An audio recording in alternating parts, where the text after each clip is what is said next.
तो मैं Abhishek Yadav स्वरालय music class channel की ओर से आपका तहे दिल से स्वागत करता हूं। आज फिर मैं आपकी एमपी टेट की क्लास नंबर 4 लेकर आ चुका हूं और आज का टॉपिक मैंने लिया है दो संगीतज्ञों के लिए जो बायोग्राफी है उसको मैं संक्षिप्त में आज आपके सामने समझाने वाला हूं, जो कि बहुत इम्पोर्टेंट संगीतकार हैं हमारे भारतीय संगीत में और इनका बहुत बड़ा योगदान है हमारे संगीत में। जिसमें एक है हमारे संगीत सम्राट तानसेन जी, जिनको हर कोई जानता है, हर किसी के कोर्स में भी एजुकेशन में भी इनके बारे में आता रहता है तो बच्चों को पता है।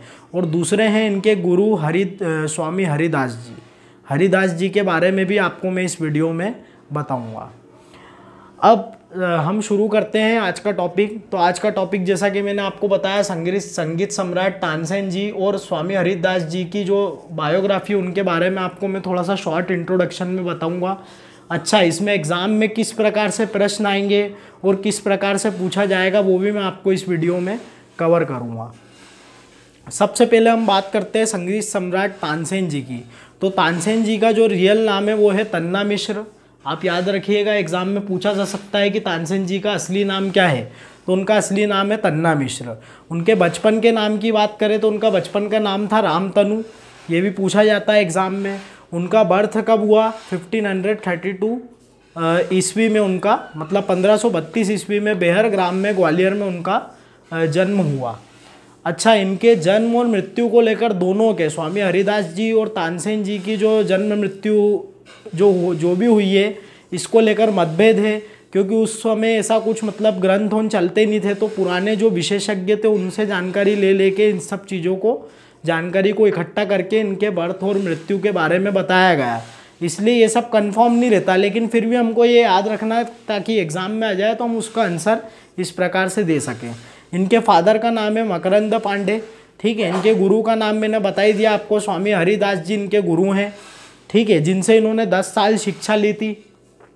इनके बारे में एक कहानी थी कि ये मतलब इनके एक ग्राम में खेल रहे थे, गांव में इनके, और उसी टाइम गुरु जी का वहाँ पे आना हुआ, स्वामी हरिदास जी का, और उन्होंने इनको खेलते खेलते थोड़ा बहुत इनका गाना मतलब गुनगुना रहे थे तो इन्होंने सुना तो इनको अच्छा लगा, तो ये वृंदावन उनको शिक्षा देने के लिए ले गए थे इनके पिताजी से अनुमति लेके, और फिर इन्होंने तानसेन जी को शिक्षा दी। उसके बाद अगर हम इनकी वाइफ की बात करें तो इनकी वाइफ का नाम है हुसैनी।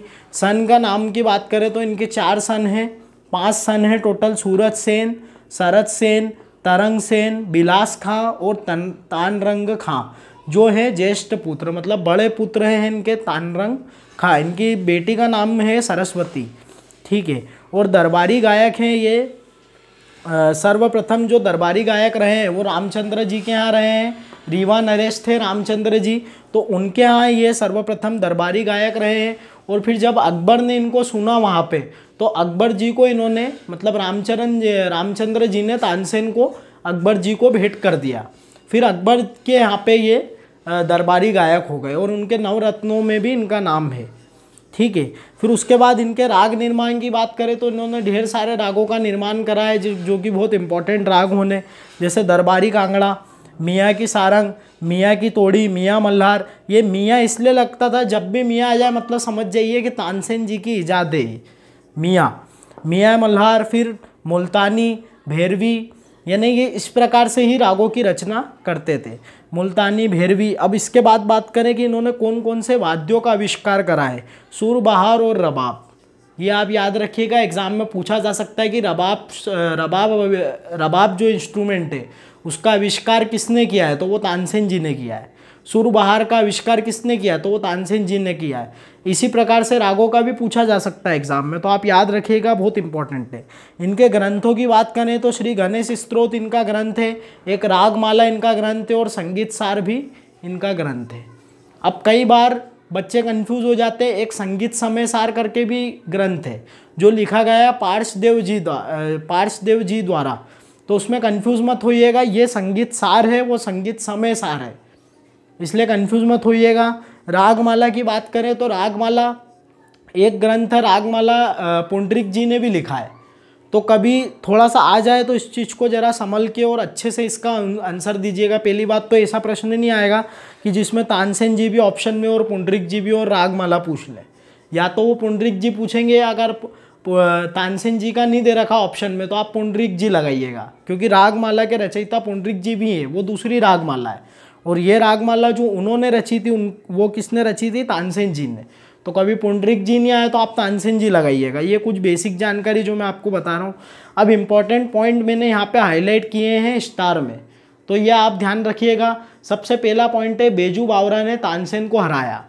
अब ये पॉइंट क्या है कि जब एक बार अकबर जी के यहाँ पे क्या हुआ था कि तानसेन जी की खूब चर्चा हुई थी कि तानसेन जी बहुत बड़े गायक हैं, ये है, तो तानसेन जी ने मतलब यहाँ पे अकबर जी के दरबार में ऐसा घोषित कर दिया गया था कि तानसेन जी को जो हराएगा वो उनकी पदवी पर आकर बैठेगा। तो कई कलाकारों ने उसमें भाग लिया और तानसेन जी को कोई भी हरा नहीं पाया। और तानसेन जी को बड़ा वो भी था कि मैं ही जीतूंगा, बड़ा उस चीज़ को लेके थे वो कि मेरी गायकी सबसे अच्छी है। तो बेजू बावरा जी जो थे उन्होंने क्या करा, तानसेन जी को हराया।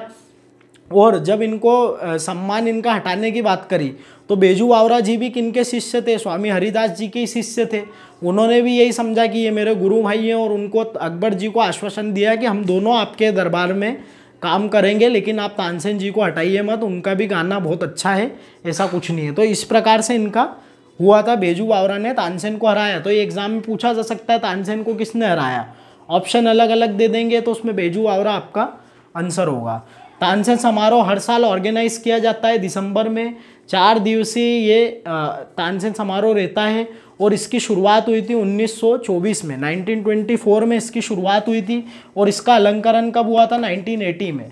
तो आप ये याद रखिएगा, बहुत इंपॉर्टेंट चीज़ है, ग्वालियर में होता है, एमपी में, ठीक है। ये बहुत इंपॉर्टेंट बात है जो आपको याद रखनी है। तानसेन समारोह में देश के प्रतिष्ठित कलाकार वहाँ पे जाके अपनी प्रस्तुति देते हैं और उसमें अपना नाम करते हैं। ये तानसेन समारोह काफ़ी टाइम से चला आ रहा है, जिसकी शुरुआत मैंने बताई थी आपको, और अलंकरण इस टाइम पे हुआ था। इनकी डेथ मानी जाती है 1585 टिल, ठीक है, यहाँ पे थोड़ा सा लिखने का रह गया, 1585 टिल, मतलब ये कंफर्म नहीं है, लेकिन इनकी 1585 तक मानी जाती है डेथ। उसके बाद दीपक राग की बात करें। अब दीपक राग को लेकर एक बड़ी चर्चित इनकी कहानी आपको पता ही होगी, बहुत लोगों ने सुनी है कहानी कि अकबर के दरबार में उन्होंने अकबर जी ने दीपक राग का बहुत नाम सुना था। तो उनको ये था कि मैं भी दीपक राग सुनूं, तो उन्होंने तानसेन जी को कहा कि आप दीपक राग सुनाइए। तो तानसेन जी ने उनको वार्निंग भी दी, मतलब उनको समझाया भी कि दीपक राग अगर मैं गाता हूँ तो ये राग बहुत प्रबल है, इससे क्या होगा कि सब दूर आग लगने का खतरा रहेगा। तो उन्होंने समझाया भी, लेकिन अकबर जी नहीं माने और इन्होंने क्या करा, फिर उसको दीपक राग को गाया। और इनकी बेटियां जो थी उन्होंने घर पे इस चीज़ को मियाँ मल्हार वहाँ पे गाया। और उसके बाद बारिश हुई, ताकि मतलब आपने अगर आप एक यूट्यूब पे इसका वीडियो भी बना हुआ है कहानी का, तो वो भी आप देख सकते हैं।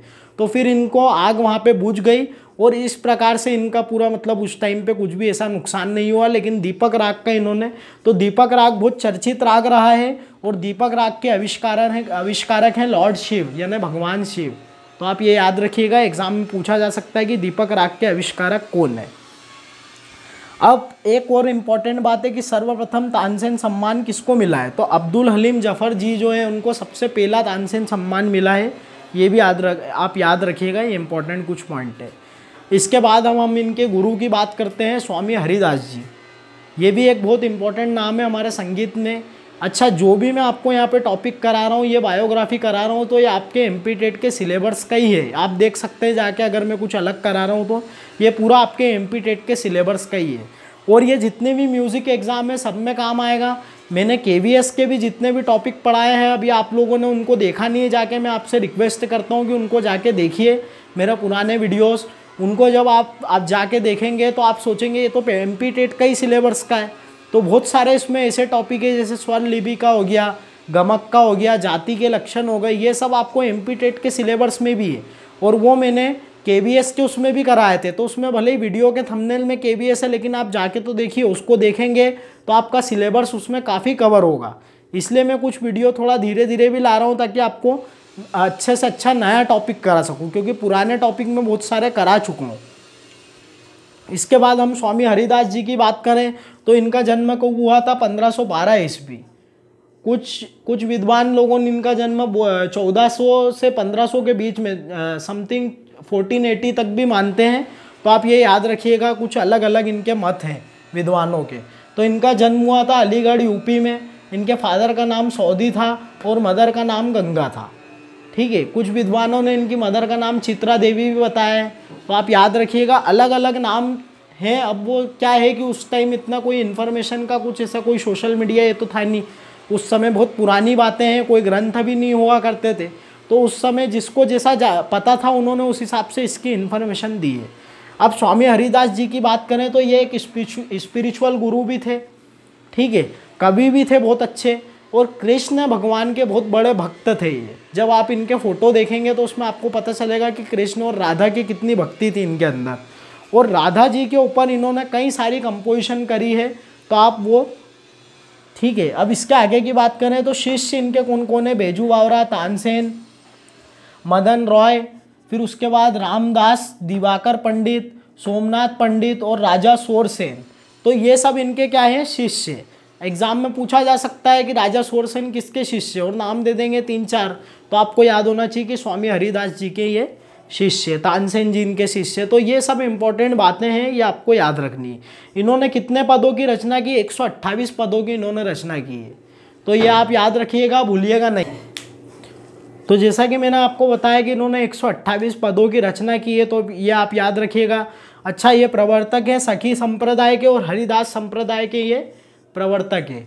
ऐसा भी पूछा जा सकता है कि वाणी का संबंध है किससे? तो वाणी का संबंध है स्वामी हरिदास जी से। ये भी एक इम्पॉर्टेंट बात है, आप याद रखिएगा। फिर इनकी 95 ईयर्स की उम्र में इनकी मृत्यु हो गई थी, ऐसा माना जाता है। अब आगे की बात करें तो स्वामी हरिदास सम्मेलन, संगीत सम्मेलन होता है हर साल, और ये होता है मुंबई, बम्बई और वृंदावन में। तो ये आप याद रखिएगा कहाँ कहाँ होता है। अच्छा, इसको स्टार्ट कब किया गया था? 1952 से स्टार्ट हुआ था स्वामी हरिदास संगीत सम्मेलन। तो ये थी स्वामी हरिदास जी की बायोग्राफी, और ये थी तानसेन जी की बायोग्राफी। मैंने आपको दोनों संक्षिप्त में समझाने की कोशिश की है। देखिए, हम ज़्यादा पढ़ लें, कितना भी पढ़ लें, लेकिन हमको ये इस हिसाब से पढ़ाई करनी चाहिए कि हम थोड़ा पढ़ें लेकिन अच्छे से पढ़ें और इम्पोर्टेंट पढ़ें। अगर हम ज़्यादा मटेरियल पढ़ भी लेंगे और उसमें से कुछ आने जैसा नहीं है, मतलब फालतू का है, तो क्या मतलब पढ़ने से। तो मेरा यही सजेशन रहेगा आपको कि आप जितना भी पढ़ते हैं उसका सार निकालिए और इम्पॉर्टेंट पॉइंट छांट के निकालिए, जैसे मैंने यहाँ पे आपके लिए निकाले हैं। तो ऐसे पॉइंट निकाल के छांट के अगर हम पढ़ते हैं तो हमारी बायोग्राफी, क्योंकि बायोग्राफी ढेर सारी है, आप अगर एक एक बातें अगर उसकी ऐसे करने लग जाएंगे तो आप कैसे कर पाएंगे।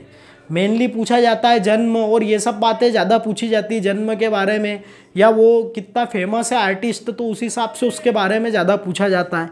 अभी पंडित रविशंकर है, बाबा अलाउद्दीन खां साहब है, तो ये इतने बड़े बड़े आर्टिस्ट हुए हैं कि इनके बारे में जितना हम पढ़े उतना कम है, और इनके बारे में बहुत सारी बातें।